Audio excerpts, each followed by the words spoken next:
For the bicep and forearm, then I find the easiest way is just to use a ball and sink into the tissue.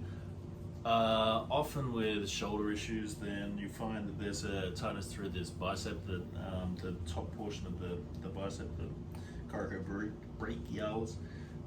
So you can work it. I mean, you can work it all the way up into kind of where it attaches into the shoulder blade. But the important thing is keep the soft tissue loose for this one, and let it sink in and twist. So you're doing a twisting sort of action to kind of separate the heads of the bicep.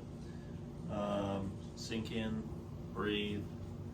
You can, if you need a little bit of movement, you can pop the elbow forwards. I find you don't even need it, but you're just getting that twisting on that first point of resistance, holding, breathing, sinking in, breathing, and working your way down the bicep, same way. And much the same for the forearm. There's lots of muscles in the forearm.